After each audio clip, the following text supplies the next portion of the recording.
জান্নাতের গন্ধ কি পাওয়া যায়? সুবহানাল্লাহ। আচ্ছা, একটু বলেই দিই মাঝখানে। রাসূলুল্লাহ সাল্লাল্লাহু আলাইহি ওয়াসাল্লাম মেরাজে হঠাৎ সুঘ্রাণ। নবী সাল্লাল্লাহু আলাইহি ওয়াসাল্লাম বলছেন কোত্থেকে আসছে? এটা জিবরাইল আলাইহিস সালাম উত্তর দিচ্ছেন, এটা হচ্ছে ফেরাউনের মেয়ের চুল আঁচড়ে দিত একজন দাসী, যার হাত থেকে একদিন চিরুনি পড়ে গিয়েছিল। সে বলেছিল বিসমিল্লাহ বলে চিরুনি উঠিয়েছে, উঠে আবার আচরণ শুরু করেছে। এখন এর মেয়ে শুনে ফেলেছে বিসমিল্লাহ বলে উঠিয়েছে। সেই মেয়ে ফেরাউনকে বলল যে আপনাকে বাদ দিয়ে এই দাসী আরেকজনকে ইলাহ মানছে। তখন সেই দাসীকে গ্রেফতার করা হলো। তুমি কার উপাসনা করছো, কার ইবাদত করছো? সে দাসী বলছে আমি এক আল্লাহর ইবাদত করি। কে আল্লাহ?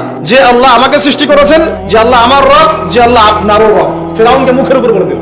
এবার ফেরাউন তাকে ধরে বলছে ফিরে আসো তোমার মতাদর্শ থেকে, না হলে তোমাকে জীবন্ত আগুনে পুড়িয়ে মার। কি বলছে? আগুনে পুড়িয়ে মার। তো সে ফিরে আসে না। তখন ফেরাউন দেখলো তার সন্তান সন্ততি আছে কিনা। সন্তানরা আমাদের সফট কর্নার না, সন্তানকে ডেকে আনা, দুইটা বাচ্চা, দুইটা কি তিনটা বাচ্চা। বলছে ফিরে আসো, আমাকে ইলাহ বলে স্বীকার করো, না হলে তোমার সন্তানদেরকে আগুনে ফেলে দিব। সেই মহিলা বলছে আমার তো মাত্র 3টা সন্তান, আমার যদি এর চাইতেও বেশি সন্তান থাকতো তারপর আমি ফিরে আসতাম না। একে একে মায়ের চোখের সামনে এক এক করে বাচ্চাদেরকে জীবন্ত আগুনে পুড়িয়ে ফেলা হলো। শেষমেশ সেই মেয়েটাকেও, সেই দাসীকেও জীবন্ত আগুনে পুড়িয়ে দেওয়া হলো। নবী সাল্লাল্লাহু আলাইহি সাল্লামকে জিবরাইল আলাইহিস সালাম বলছেন ওই যে ফেরাউনের দাসী, অনেকে বলেছে তার নাম আসিয়া, এই নামটা কোরআনে নাই। নবীজি পেলেন তো? অন্য কোন নবী পেয়েছেন? অন্য কোন নবীর ক্ষেত্রে এটা দলিল পাওয়া যাচ্ছে না, কিন্তু নবী সাল্লাল্লাহু আলাইহি সাল্লামের ক্ষেত্রে দলিল পাওয়া যাচ্ছে। আচ্ছা, এটা গেল নবীর কথা। এই ঘটনা ঘটেছে মুসা আলাইহিস সালামের যুগে, আর নবী সাল্লাল্লাহু আলাইহি সাল্লাম ঘ্রাণ পাচ্ছেন মেরাজে। চিন্তা করতে পারেন কত বছর আগে ঘটনা ঘটেছে, আমরা জানতামই না। কিন্তু যদি মেরাজে নবী সাল্লাল্লাহু আলাইহি ওয়াসাল্লামের কাছে সুঘ্রাণটা না আসতো। সুবহানাল্লাহ। এরপর কি? এটা তো নবীর ক্ষেত্রে গেল। সাহাবীদের ক্ষেত্রে কি হয়েছে? একজন সাহাবী যার নাম আনাস বিন নজর। কি নাম? আনাস বিন নজর। নামগুলো মনে রাখবেন। উহুদের মাঠে বিশাল যুদ্ধ হচ্ছে। আমরা জানি যুদ্ধের মধ্যে প্রথম দিকে মুসলিমরা প্রায় জয়লাভ করেই ফেলেছিল, কিন্তু একটা ভুল, অনলি একটা ভুল। কি ভুল? ওই জাবাল রুমার মধ্যে 50 জন তীরন্দাজ সাহাবীকে রেখে দেওয়া হয়েছে। নবীজি বলেছিলেন আমরা যদি মরেও যাই, আমাদের গায়ের গোশত যদি পাখি এসে খাওয়া শুরু করে, তোমরা নামবে না এখান থেকে। বুঝতে পারছেন? কমান্ড। এটা হচ্ছে একজন নেতার আনুগত্য, কমান্ড। নেতার আনুগত্য কত বড় জিনিস দেখেন। তো যখন যুদ্ধ শুরু হয়ে গেল, হামজা রাদিয়াল্লাহু আনহু সহ অন্যান্য সাহাবীরা বীর বিক্রমে যুদ্ধ করলেন। অল্প কিছু সময়ের মধ্যেই কাফেররা পালানো শুরু করলো। যখন মুসলিমরা বীর দর্পে যুদ্ধ করে, কাফেররা পালিয়ে যায় না? যায় না? মুসলিমরা সবাই ঐক্যবদ্ধ যদি হতে পারতো, কোনো কাফেরের শক্তি ছিল নাকি ইসলামের দিকে চোখ তুলে তাকায়? আজকে আমরা যে বিভক্ত, আমরা বিভক্ত, আপোষে বিভক্ত, বিভিন্ন দলে মতাদর্শে বিভক্ত, আমাদের শক্তি কমে গেছে, হাওয়া বেরিয়ে গেছে। আমাদের যুবকরা এখন পর্নোগ্রাফি, এই গার্লফ্রেন্ড বয়ফ্রেন্ড কালচার, এই মাদক, এই জুয়া, এই জেনার পেছনে ছুটছে। আমরা নামাজ ছেড়ে দিচ্ছি, কোরআন ছেড়ে দিচ্ছি, মা বোনরা পর্দা ছেড়ে দিচ্ছেন। এই জাতি কি বিজয় লাভ করবে নাকি? আগে এই জায়গায় ঠিক করতে হবে, তারপর বিজয় আসবে ইনশাআল্লাহ। আর বিজয় যে আসবে, বিষয়ে কোনো সন্দেহ আছে? কোনো সন্দেহ নাই। আমরা না পড়লে আল্লাহ পাক অন্য জেনারেশনকে নিয়ে আসবে। ওই জেনারেশন না পড়লে তার পরের জেনারেশন পারবে। তারাও যদি না পারে, আমাদের দ্বারা যদি কোনো কাজই না হয়, আল্লাহ পাক অমুসলিমদেরকে হেদায়েত দিয়ে ইসলামে নিয়ে আসবেন, তাদের হাত দিয়ে বিজয় দিবেন ইনশাআল্লাহ। পৃথিবী সভ্যতা শুরু হয়েছিল একজন নবী দ্বারা, ইসলাম দ্বারা। সভ্যতা শেষ হবে ইনশাআল্লাহ তাআলা একজন নবী দ্বারা। সেই নবীর নাম কি? নবী ঈসা ইবনে মারইয়াম। মারা গেছেন না জীবিত আছেন? বহু মানুষ বিশ্বাস করে তিনি মারা গেছেন। আমরা কি বিশ্বাস করব? আল্লাহ পাক বলছেন ওয়ামা কাতালুহু ওয়ামা সালাবুহু, তারা ঈসা ইবনে মারইয়ামকে হত্যা করে নাই, ক্রুশবিদ্ধ করে নাই। বাল রাফাআহু আল্লাহু ইলাইহি, বরং আল্লাহ তাকে তার কাছে উঠিয়ে নিয়েছেন। তিনি কোথায় আসবেন? তিনি আসবেন সিরিয়ায়। কোথায়? এই যুদ্ধ চলছে না, সিরিয়া দেখেন নাই? আর এখানে লক্ষ লক্ষ মানুষকে মারা হয়েছে, মা বোনদের ইজ্জত নেওয়া হয়েছে, বাচ্চাদেরকে হত্যা করা হয়েছে। এগুলো ইস্যু নিয়ে একটা টু শব্দ করার মতো সৎসাহস হয় নাই। যে ইস্যুগুলো নিয়ে কথা বললে কোনো বাধা বিপত্তি আসে না, সেগুলো নিয়ে ফেসবুক গরম করতে খুব ভালো লাগে। কথা বোঝেন নাই? এই যে কয়েকদিন আগে যে হ্যালোইন একটা উৎসব হয়ে গেছে না, আরবদের নাকের ডগে আরবরাও করেছে না, একটা টু শব্দ করার সাহস হয় না। টু শব্দ করলে সমস্যা, সাপোর্টটা কমে যাবে। তো তারপরে 2013 থেকে 22 পর্যন্ত ইয়েমেনের প্রায় 3.5 লক্ষ মানুষকে হত্যা করা হয়েছে, যার মধ্যে 60% হচ্ছে শিশু। এই ইস্যু নিয়ে একটা কথা বলার মতো সাহস ঘুমটার হয়নি। আর কি অসংখ্য ইস্যু আছে পুরো মুসলিম বিশ্বে, যেখানে তাকাবেন সত্যিকারের মুসলিমরা আজকে নির্যাতিত, নিপীড়িত। অর্থনৈতিক ভাবে হোক, সামাজিক ভাবে হোক, আপনার পারিবারিক ভাবে হোক, ধর্মীয় ভাবে হোক, বিভিন্ন ভাবে তাদেরকে হ্যারাস করা হয়েছে। এই মাজলুমদের পক্ষে কথা বলার মতো সৎসাহস হয়নি। কোন ইস্যুগুলো নিয়ে কথা বলতে পছন্দ হয়? ছোটখাটো যেগুলো নিয়ে কথা বললে মজা পাওয়া যায়, 2-4 লাইন কমেন্ট পড়া যায়, কাউকে অপদস্থ করা যায়, কারো ইজ্জত ধুয়ে দেওয়া যায়। বাস্তবতা কি জানেন? বাস্তবতা হচ্ছে আল্লাহ রাব্বুল আলামিন যখন কাউকে কবুল করে নেন, সারা দুনিয়া মিলেও তার কোনো ক্ষতি করতে পারে না। আরেকটা বড় কথা বলি, মানুষের একটা কথা আছে যে স্পিরিচুয়াল প্রেজেন্স, মানে আধ্যাত্মিক উপস্থিতি বলে একটা কথা আছে। মানুষের ব্যক্তিগত প্রেজেন্সের চাইতে স্পিরিচুয়াল প্রেজেন্সটা অনেক বেশি ইম্পর্টেন্ট। কিভাবে বুঝাচ্ছি? ইব্রাহিম আলাইহিস সালাম কিন্তু বেঁচে নাই, বেঁচে আছেন, কিন্তু তার আদর্শ কিন্তু এখনো জীবিত আছে। নবী মুহাম্মদ সাল্লাল্লাহু আলাইহি ওয়াসাল্লাম বেঁচে আছেন? অবশ্যই তারা কবরে জীবিত, অবশ্যই সেটা অন্য ইস্যু। আমি পৃথিবীর কথা বলছি। নবী সাল্লাল্লাহু আলাইহি ওয়াসাল্লাম কি আমাদের মধ্যে আছেন?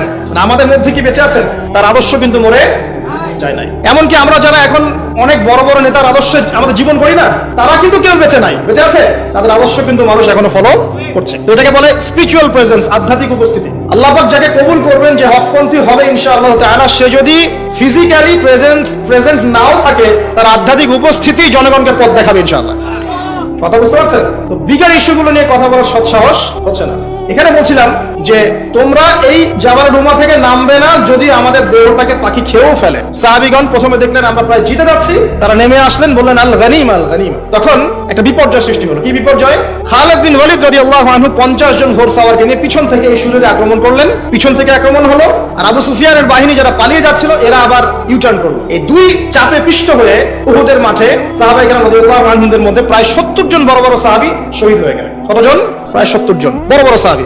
তাদের মধ্যে আনসার সাহাবীদের আত্মত্যাগ ছিল বীরত্বপূর্ণ। এমনকি নবী সাল্লাল্লাহু আলাইহি ওয়াসাল্লামকেও সেদিন মার খেতে হয়েছে, দাঁত মোবারক শহীদ হয়ে গেছে, পায়ের মধ্যে আঘাত পেয়েছিলেন, এই ভ্রুর মধ্যে কড়া ঢুকে গিয়েছিল। তার পাশে মাত্র 9 জন সাহাবী ছিলেন যখন তাকে আক্রমণ করা হচ্ছে। একে একে সাহাবীরা শহীদ হতে লাগলেন। তালহা রাদিয়াল্লাহু আনহুর কথা বলা যায়, তিনি নবীজিকে নিজে ঘাড়ে করে নিয়ে উহুদ পাহাড়ের উপর উঠে গিয়েছেন, এত শক্তি ছিল তার গায়ে। আমরা যুব সমাজ কি শিক্ষা নেবে এখান থেকে?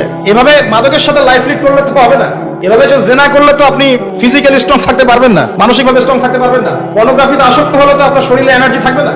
জুয়া খেললে তো ওই রকম সাহাবীদের মতো আদর্শবান হওয়া যাবে না। নামাজ না পড়লে তো আপনার ভিতরে আধ্যাত্মিক শক্তি আসবে না। তো আমাদের যুব সমাজকে এখান থেকে শিক্ষা নিতে হবে। আল্লাহ পাক তৌফিক এনায়েত করুন। এখন সাহাবী উঠিয়ে নিয়ে গেছেন। নবী সাল্লাল্লাহু আলাইহি ওয়াসাল্লাম বলেছেন, তোমরা যদি কেউ জীবন্ত কোনো শহীদকে দেখতে চাও তাহলে তালহাকে দেখো।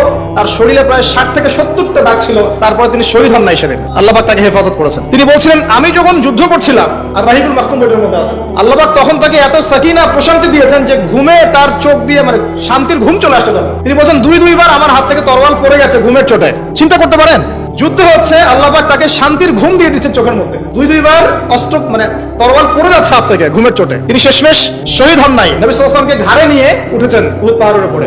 নবীজি বলছেন, তোমরা কি জীবন্ত শহীদকে দেখতে চাও? তালহাকে দেখো, সে জান্নাত ক্রয় করে নিয়েছে। আবু বকর রাদিয়াল্লাহু আনহু বলতেন, উহুদের দিনটা হচ্ছে তালহার দিন। তালহা যে বীরত্ব দেখিয়েছে উহুদের দিনে, সে এই কাজ দিয়ে ইনশাআল্লাহ জান্নাত ক্রয় করে নিয়েছে। কথা বুঝতে পারছেন? প্রত্যেক সাহাবীর এফোর্ট ছিল। তো এই সময় একটা গুজব ছড়িয়ে পড়েছিল যে রাসূল সাল্লাল্লাহু আলাইহি ওয়াসাল্লামকে হত্যা করা হয়েছে, এমন একটা গুজব ছড়িয়ে দেওয়া হয়েছে মাঠের মধ্যে। এখন অনেক সাহাবী তরোয়াল নিয়ে বসে পড়েছেন যে নবী যদি বেঁচে না থাকেন তাহলে আমরা যুদ্ধ করে কি করব, এরকম চিন্তা। তখন এই আনাস বিন নাদর রাদিয়াল্লাহু আনহু তিনি ঘোড়া নিয়ে ছুটছেন, পাশে দেখা হয়েছে সাদ বিন মুয়াজ রাদিয়াল্লাহু আনহুর সাথে। কার সাথে? সাদ বিন মুয়াজ, আনসার সাহাবী, বিখ্যাত সাহাবী, যার জানাজার নামাজে নবী সাল্লাল্লাহু আলাইহি ওয়াসাল্লাম বলেছেন যে 70,000 ফেরেশতা জানাজার নামাজে উপস্থিত ছিল। সুবহানাল্লাহ। কোন সাহাবী? সাদ বিন মুয়াজ। মনে রাখবেন এগুলো। আমাদের যুবকদেরকে, আমাদের আইডলদেরকে তো চিনতে হবে, আমাদের অরিজিনাল সুপার হিরোদেরকে চিনতে হবে না। আমাদের সুপার হিরো কি নেইমার, মেসি নাকি? এইসব অহেতুক কাজে সময় নষ্ট করবেন না। টোটালি ওয়েস্ট অফ টাইম, সময়ের অপচয়।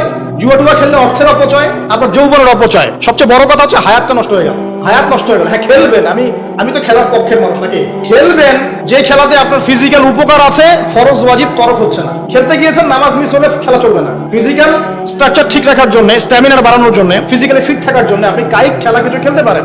এই খেলাগুলোর মধ্য দিয়ে আপনার ফরজ ওয়াজিবকে তরক করা যাবে না। এগুলো খেলা দেখতে বসলে আমাদের কোনো উপকার আছে? ফিজিক্যাল খেলছে ওরা, আর আমরা গোল করে চিল্লাচ্ছি, কোনো উপকার আছে? জাস্ট একটা চোখের ক্ষুধা, কিছু না। অথচ আপনি যদি সকালবেলা উঠে 10 রাউন্ড দিতেন পদ্মার পরে, উপকার ছিল। আধা ঘন্টা আপনারা যদি ফুটবল খেলতেন। একটা আয়াত থেকে কথা বলা শুরু করি, সূরা হুজুরাত পড়বেন। সূরা হুজুরাত, এই সূরার প্রথম 4টা আয়াত পড়লে বুঝতে পারবেন আল্লাহ রাব্বুল আলামিন সাহাবীদেরকে শিক্ষা দিচ্ছেন। কাদেরকে? নবীর সাহাবীদেরকে শিক্ষা দিচ্ছেন যে যখন রাসূল সাল্লাল্লাহু আলাইহি ওয়াসাল্লাম কথা বলবেন, তোমরা তার কণ্ঠস্বরের উপরে তোমাদের কণ্ঠস্বর নিয়ে যাবে না। যদি রাসূলের কণ্ঠস্বরের উপরে তোমাদের গলার ভয়েস চলে যায়, তোমাদের আমল ধ্বংস হয়ে যাবে, তোমরা টেরই পাবে না। এখন রাসূলের কথাগুলো কারা বলেন? আলেম ওলামারা, দিনের দায়ীরা, মুআল্লিম, মুবাল্লিগরা। যে মজলিসে কোরআন এবং সুন্নাহর কথা হবে, আল্লাহ এবং তার রাসূলের কথা হবে, সেখানে উচ্চস্বরে কথাবার্তা বলা যাবে না। এটা আমার মত, সরাসরি কোরআনে নাই, কিন্তু আমার মত এটা। উচ্চস্বরে অপ্রয়োজনীয় কোনো কথা, চিৎকার চেঁচামেচি করা যাবে না। আমরা এখানে ইতমিনানের সাথে বসবো, হয়তো 1 ঘন্টা আলোচনা হবে। এই 1 ঘন্টা আমরা আপোষে কোনো কথাবার্তা বলবো না ইনশাআল্লাহ।